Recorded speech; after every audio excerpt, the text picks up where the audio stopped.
Hi, thanks everyone for coming. I'm Cavan Helps. I'll be moderating, and let's have all of our panelists go ahead and introduce themselves, just 1 or 2 minutes each. Let's start with Dan Haring.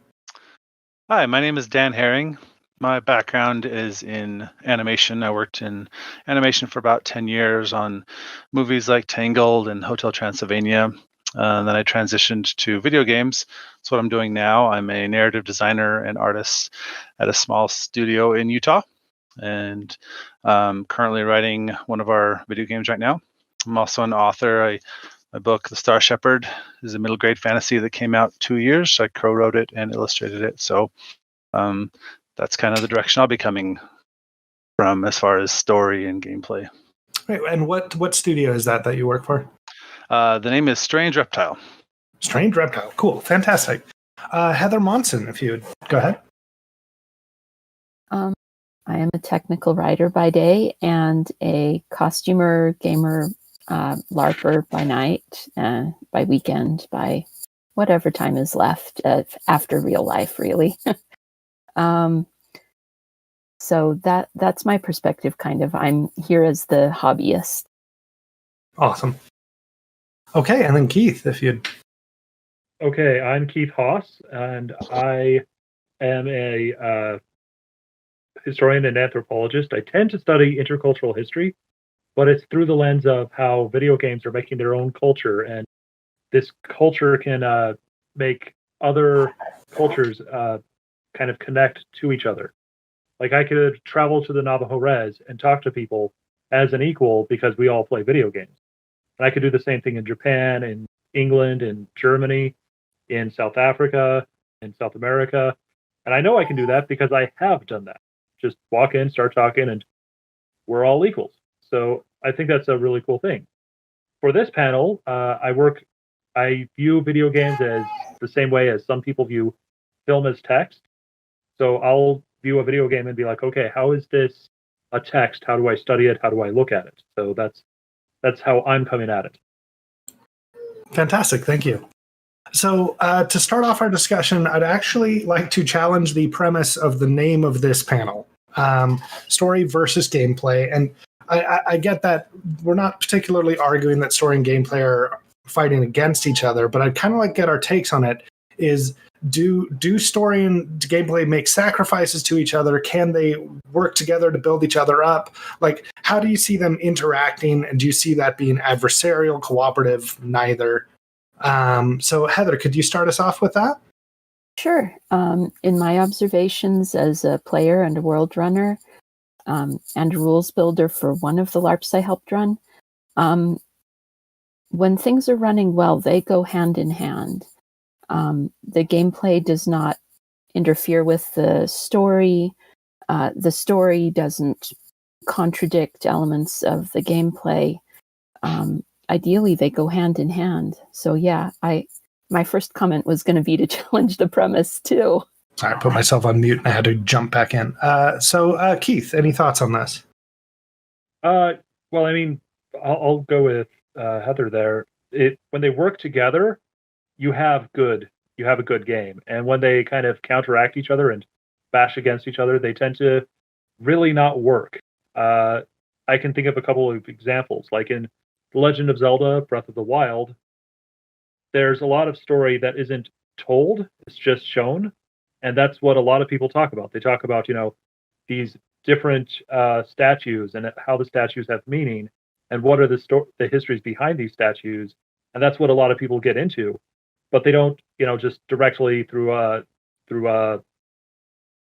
bunch of cutscenes explain these stories.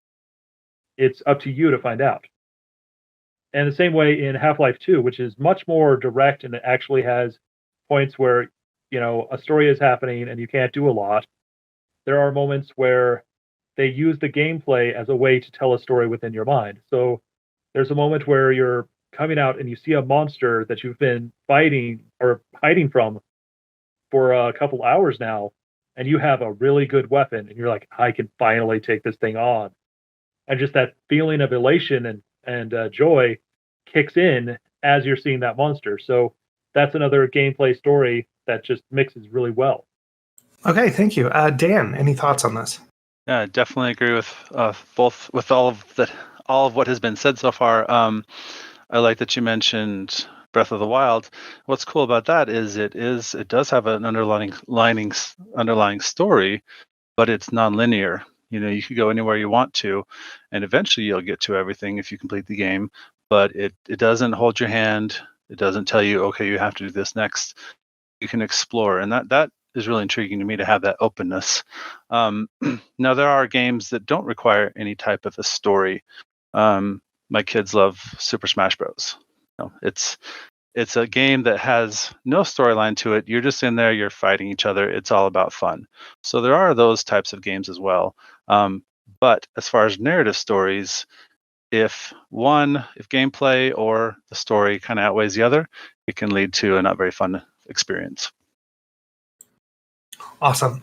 That actually, a couple of you touched on this, and I think it's an interesting question where we've talked about Breath of the Wild, talked about Half-Life 2, and I think those are good examples of Breath of the Wild has what I would call Dark Souls style storytelling, where the evidence is around you, but it's not handed to you on a plate.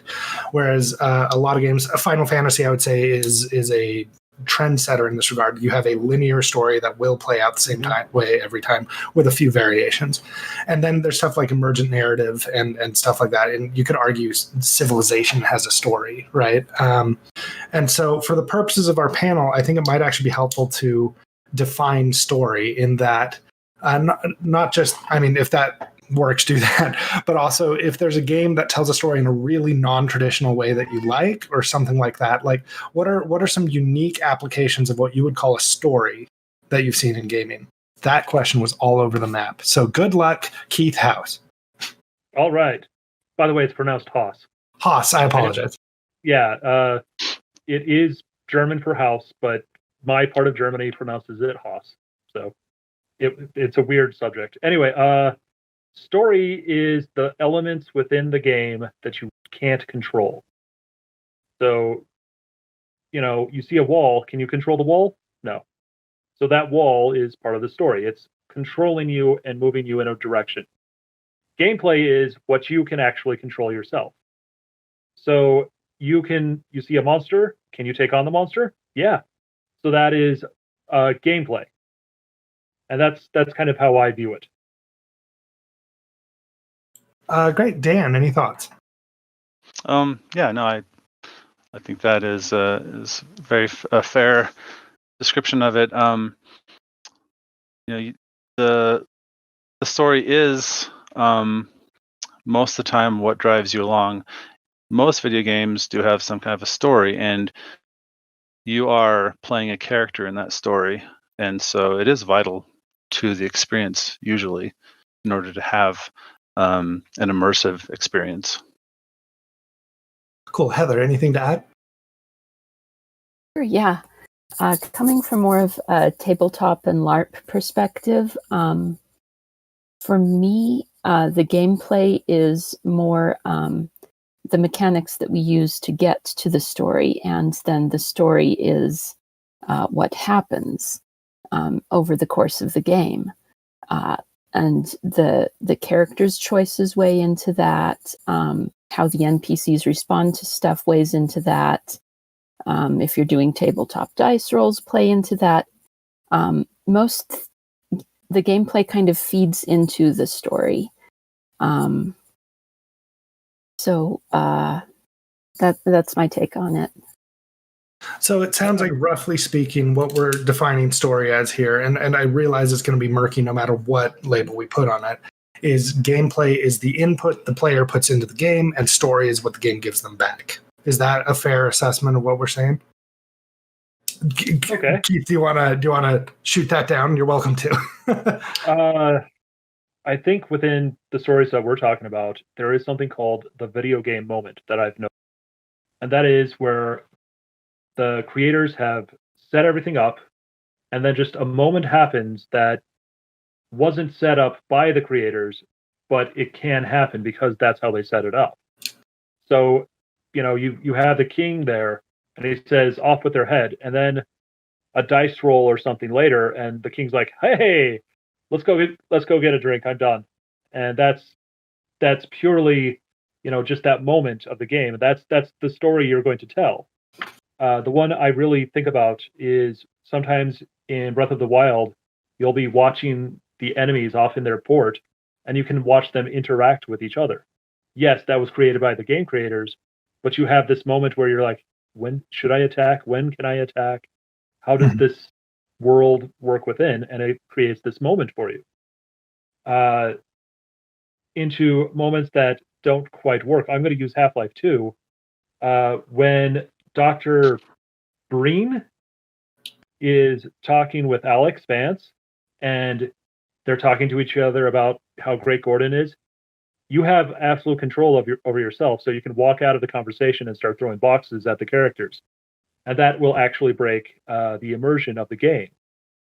And that is sometimes where the game creator tries to control the narrative to the point that it actually kind of breaks you from where you are. I was watching. Oh, sorry. Go ahead. No, go ahead, Dan. Go ahead.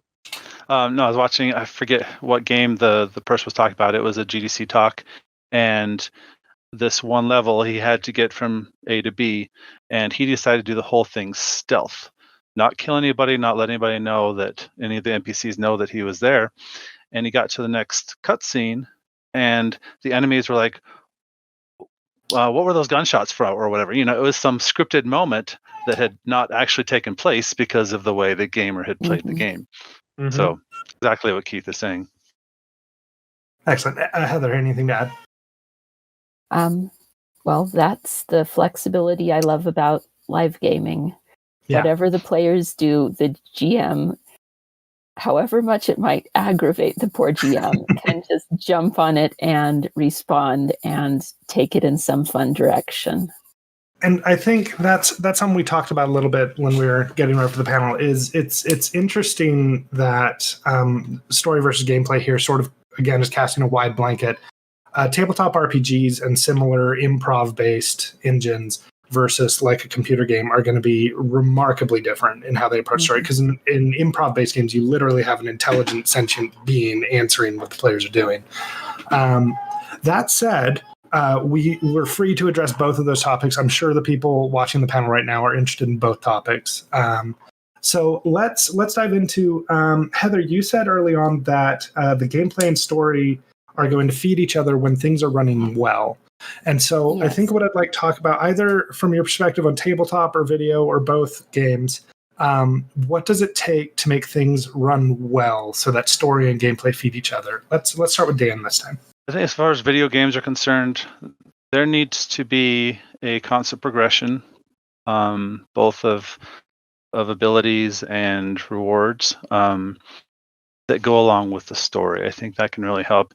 If you're stuck on a level for hours and hours and hours, it's not fun. You're not going to enjoy that.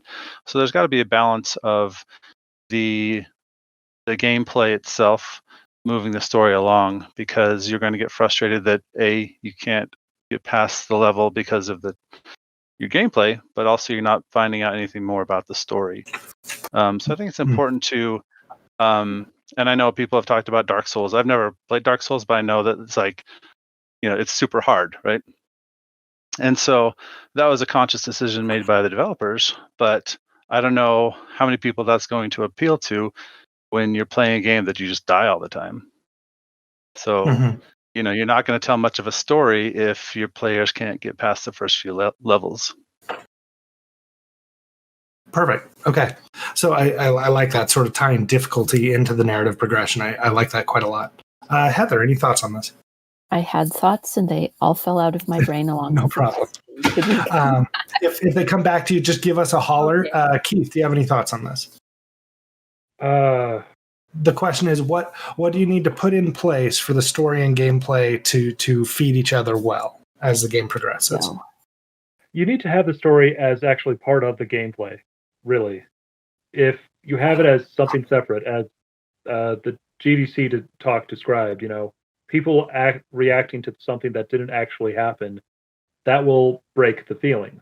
In the same way that quite often people will assume that a game is only about story, Actually, I'm going to use a different example.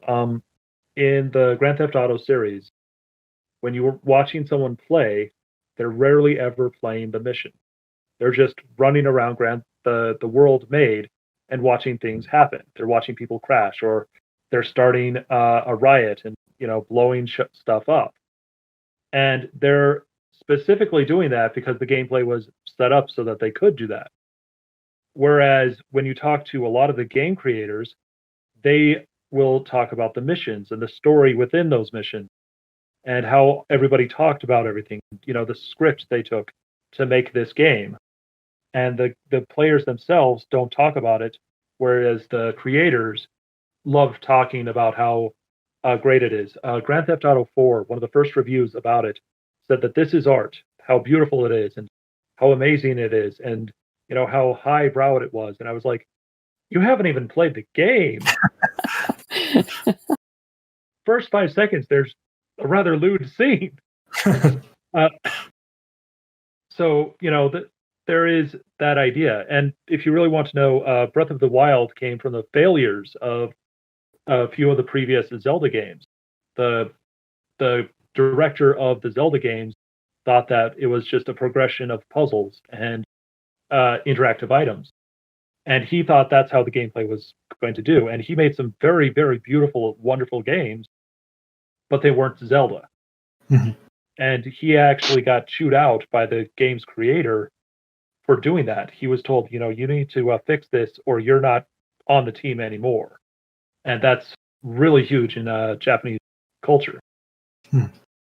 So he went back, he looked at, the old Zelda games, the original NES games, how they played and the games that they were based on, like Ultima and stuff, and saw how, there was just this open view. And that's kind of how he did it. How the reason why he changed it was he realized he was forcing a story of forced progression instead of allowing the video game and the person to interact with each other and to have that game experience. Mm-hmm. My thought train got back on the tracks. Welcome back. Let us have it. Yay. Okay. One facet that hasn't come up yet is the immersiveness of it. Like the more, for me anyway, as a world runner and as a player, the more people are just into the story, being part of the story, the more successful it is. The more they're having to kind of pull back and have big chunks of their brain contemplating the mechanics, the rules. Can I try this? Can I try that? The less successful it is. It's like, you want to try it? Try it. We'll figure out how it works when you're doing it. And I love situations that that give you that freedom to just be in the game. Mm-hmm. So there's a couple threads there I want to pull on. Let's start with I really like that what you bring up, Heather, saying that a video game story can only be as impactful as the player will allow it to be. No one has the capacity to force a player to have an emotional experience with a game. That said, we can sort of set the ground for the tone of our game, be that comedy or horror or adventure or whatever. Do you have any tricks you would want to convey? Again, this is tabletop or video game to potential game creators in the audience who are thinking, oh, I want to make a tabletop game that conveys this emotion. Like, are there any tricks or methods you use to help prepare the players for that kind of experience?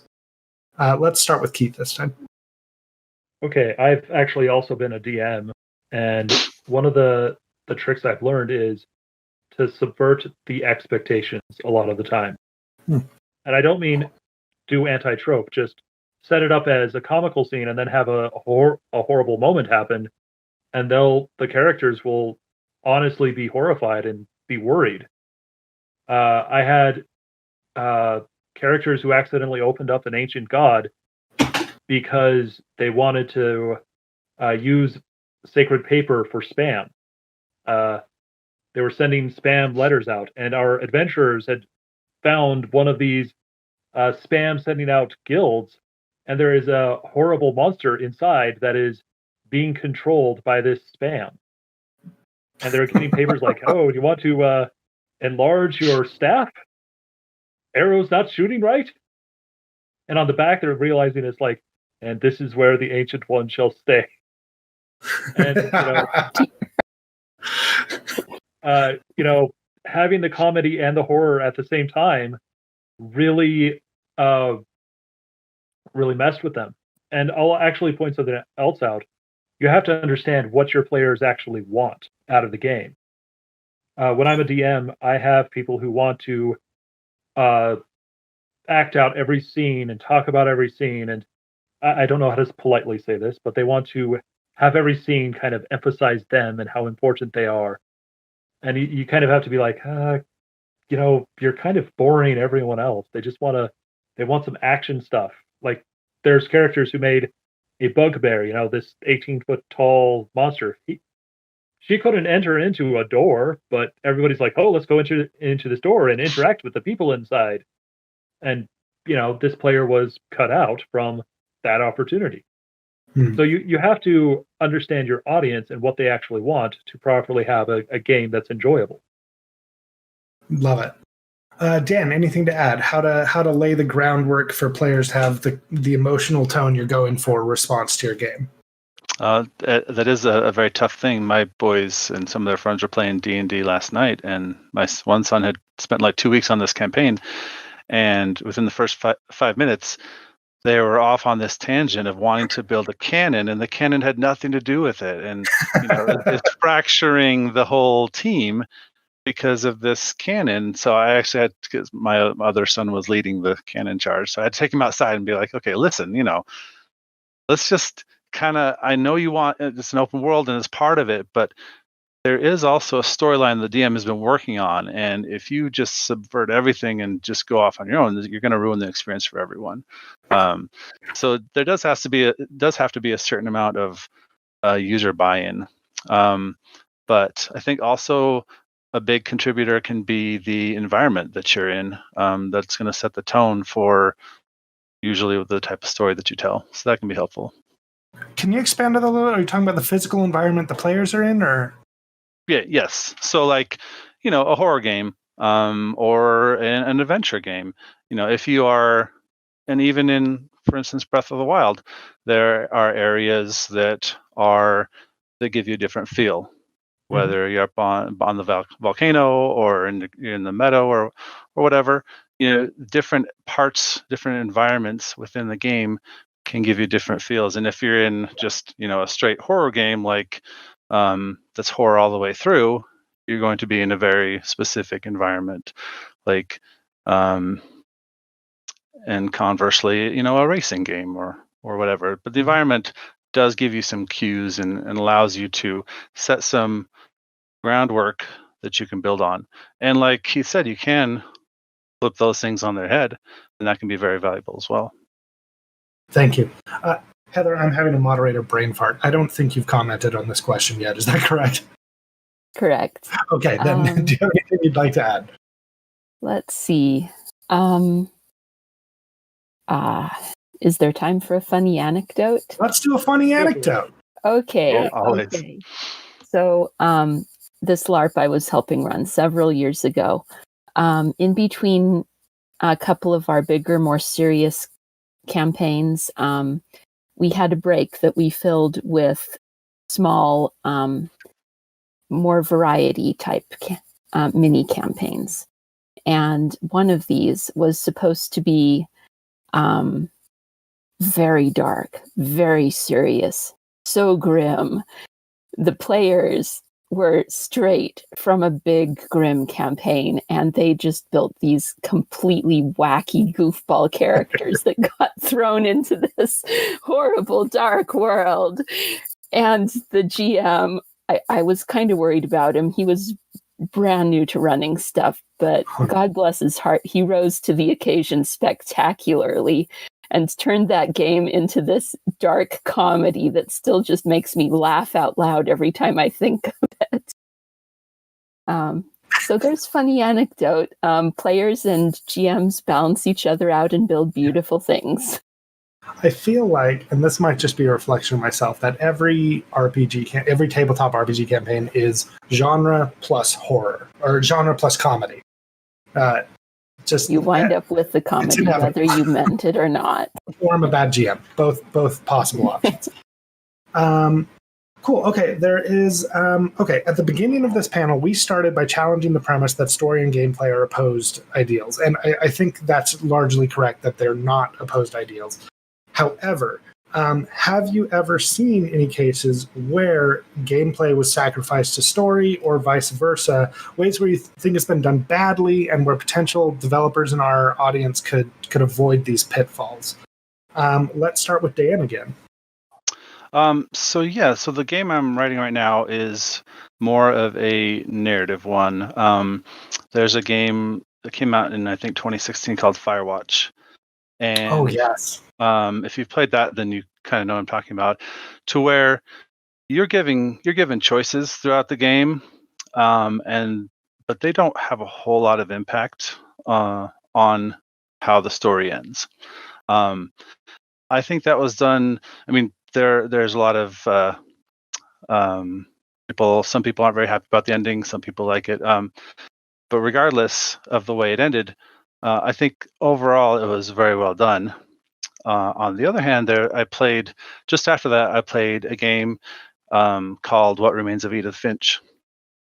And this one had very, very limited gameplay and not a very satisfying ending.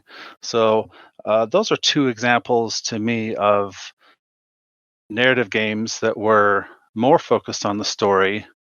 You had varying degrees of control over your character and what they could do. To me, Firewatch did a much better job of immersing you in the story and allowing you to have fun. Because to me, fun is always a big factor. If you're not enjoying what you're playing, why are you playing it? Luckily, Edith Finch is only about an hour and a half to play through. But I think those are two examples of where it kind of is a different type of a game that focuses more on the story, and one's a better example of a successful one, I think.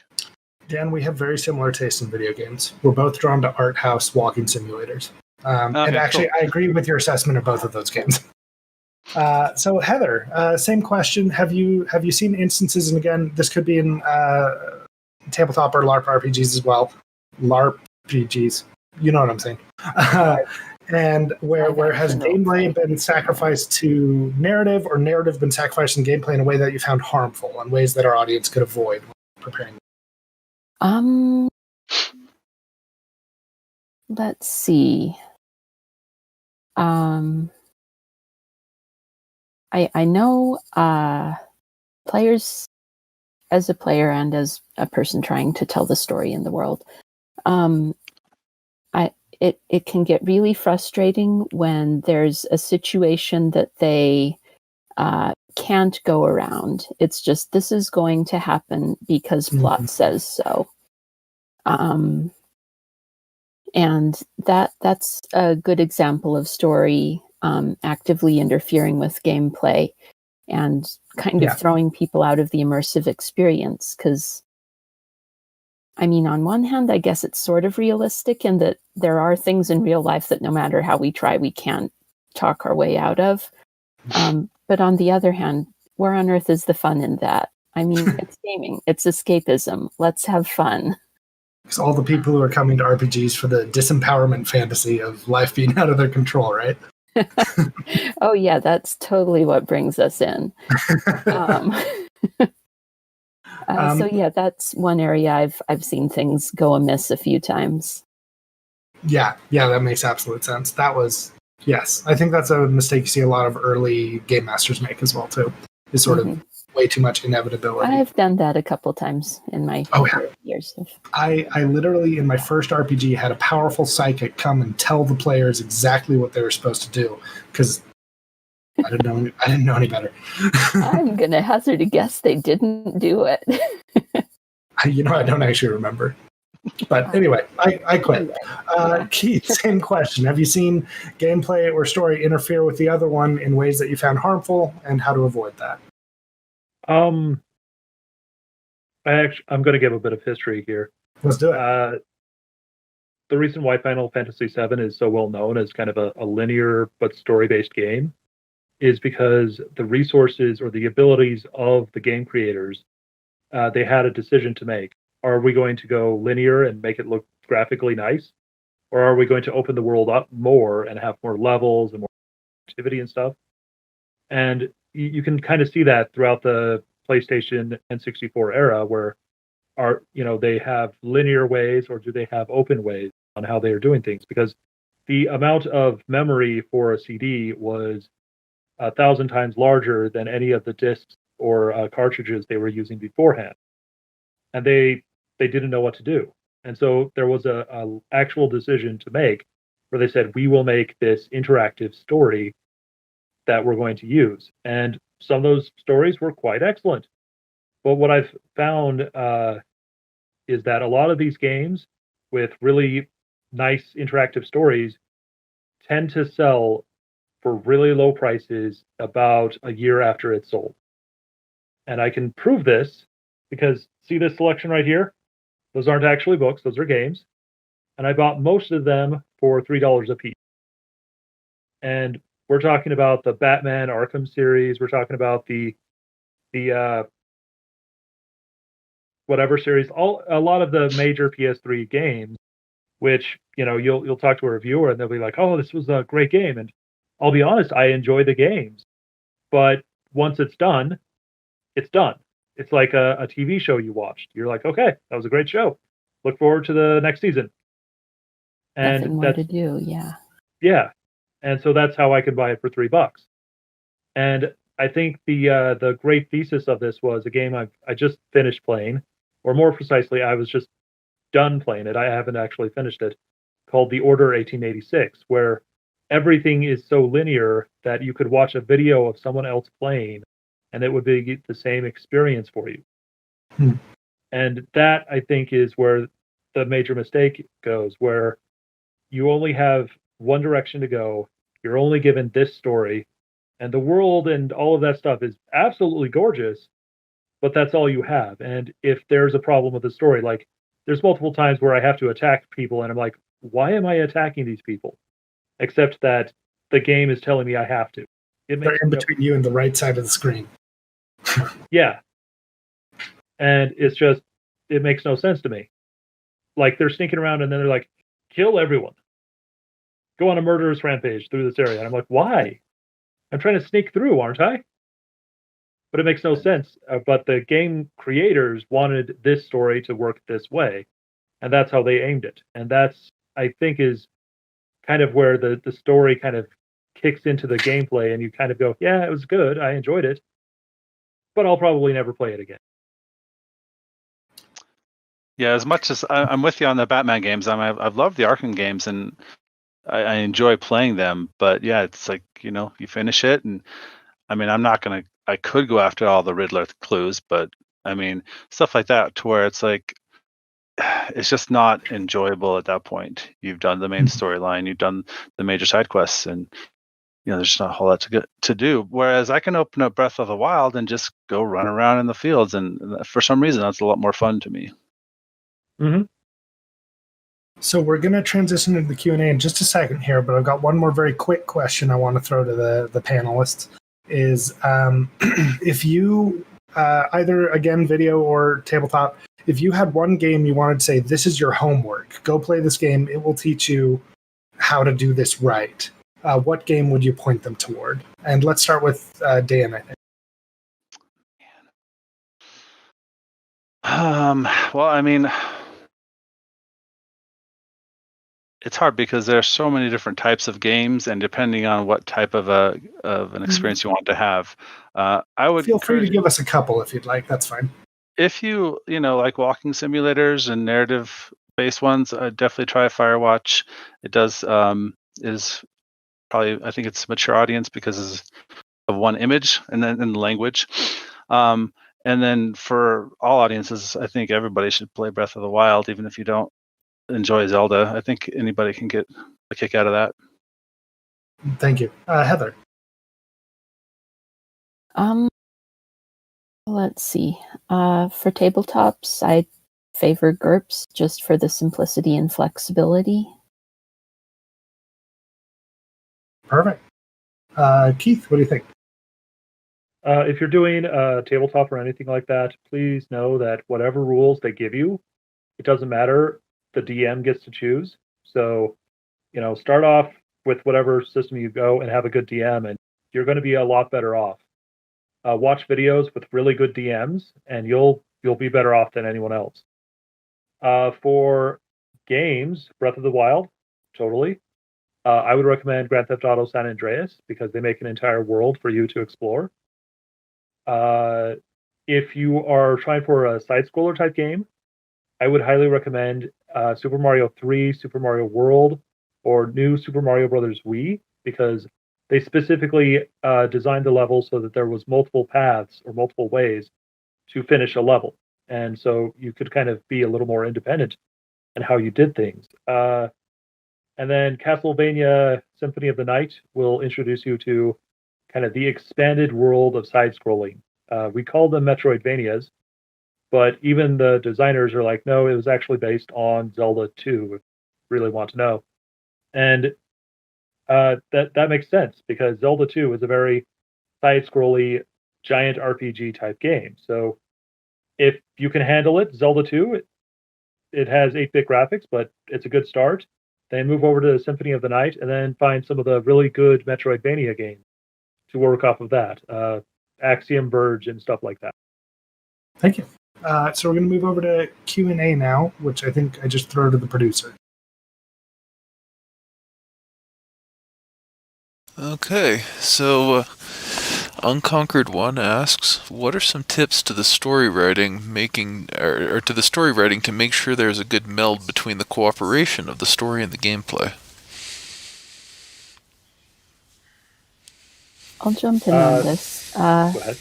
This came up in one of today's earlier game panels too. What you want to encourage, make sure it's rewarded within the game. If you're wanting to encourage cooperation, build tasks that require cooperation or that you get greater reward in game if you cooperate. Build it into your tasks, your rewards, and players will still do what players want, but you can steer them in the right directions. Go for it, If the trick is cutscene. If you have a cutscene that's too long, you've lost your audience. Or if you have a story that can only work one way, consider that kind of a cutscene. That is just another wall, not letting the player be themselves within the game. And you have to really know how to do that. The trick is, instead of telling the story in writing and in gameplay, showing the story. If you want to say that this princess is pure, show her doing something pure while she's in the area you're in.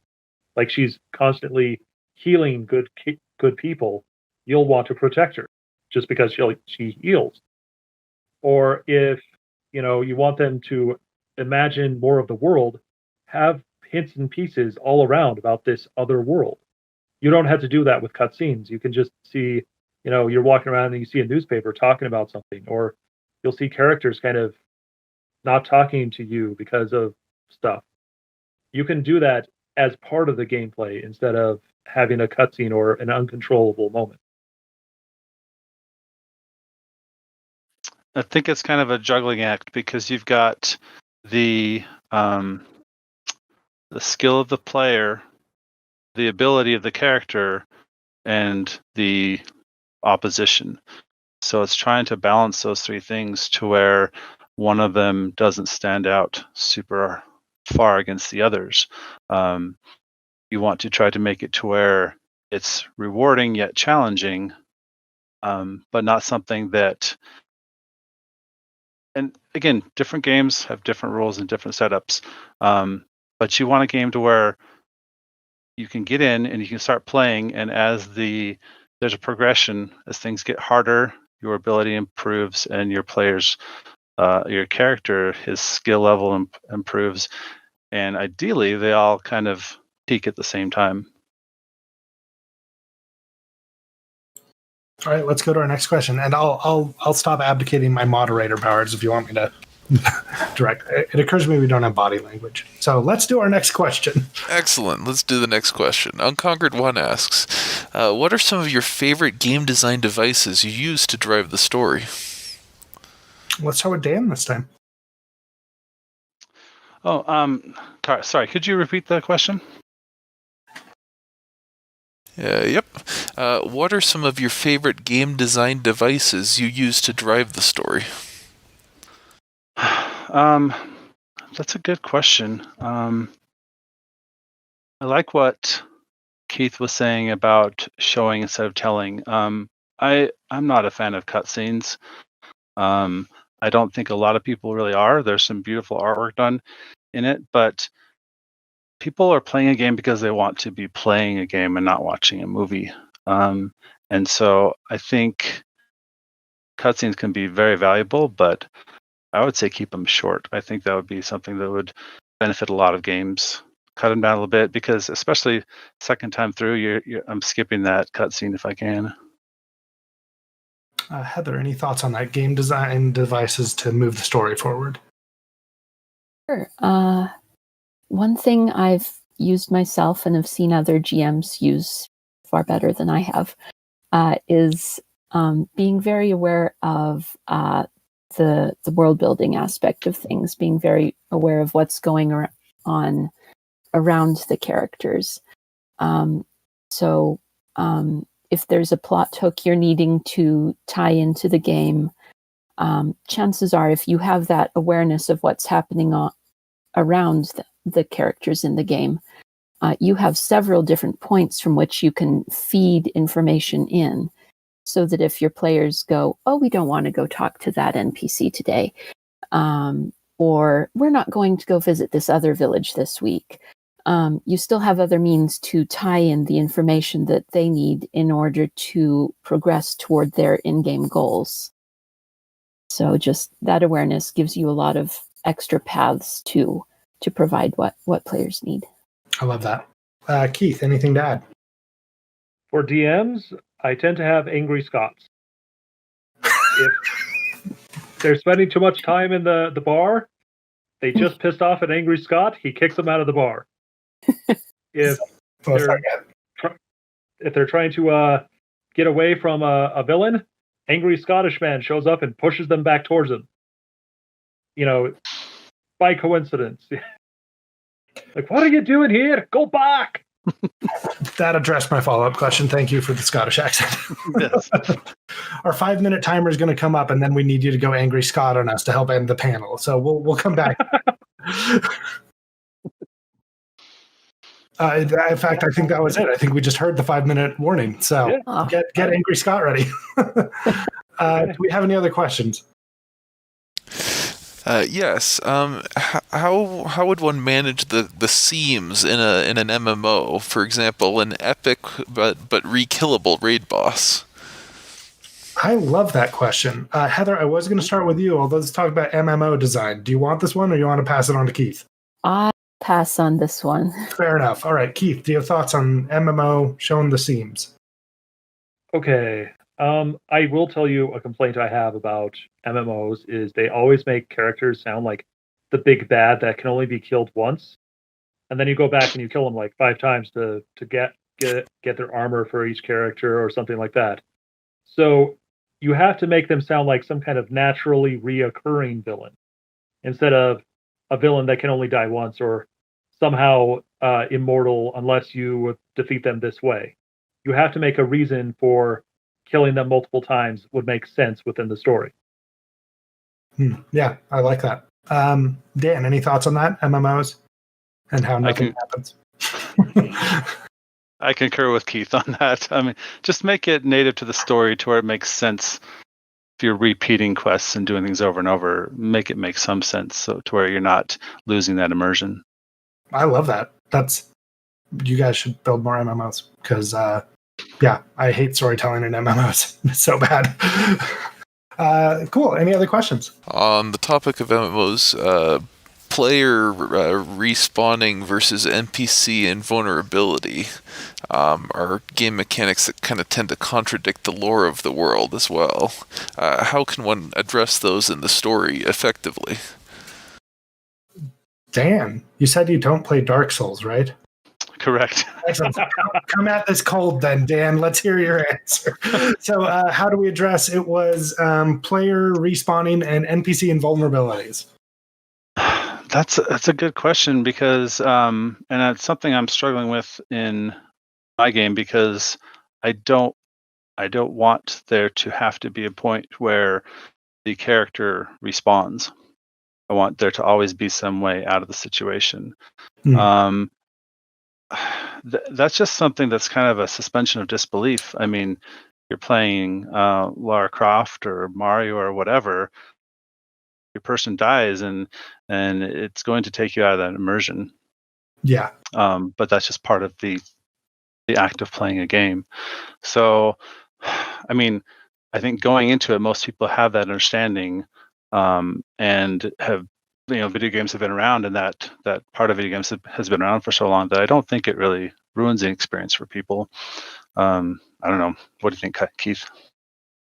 I think dying is actually part of the story, if you ever think about it, because it's not just a character you're playing, you are yourself as that character. So getting further in Pac-Man means you have improved yourself in playing Pac-Man. It isn't the death that killed you, or it isn't the death that's a break of an immersion. It's a challenge to continue to improve yourself. And that's kind of a thing that happens. You're not respawning, you're just remembering a time where you failed and that you need to improve. I actually wrote a book entirely based on the idea of save states, where where the main character is named Myron, but he can remember being 80 years old and an alien invasion. And he's now 12 years old and trying to stop the alien invasion before it happened. And so he's using save states, basically, to go back into his memories and stopping things, all while trying to figure out girls and, how to do things and all that stuff. So if you ever want to see a book about that, it's called Myron's Gift, Stairways and Hallways, and it's by Alfred Haus. That's me. Kindle. Wow, that's the first time I've gotten to sell a book. You did it, Keith. We have got 1 minute left. So, Heather, if you have anything to say on this or any topic, you have 60 seconds. Play games, build games, have fun. Go team rah-rah. That was perfect. Okay, well, thank you so much to everyone who attended the panel. It was really great to have you here. Great to talk about games. And that's the time. So could we have the Angry Scott sign us out? Get long, you bloody idiots, when they want you. Perfect.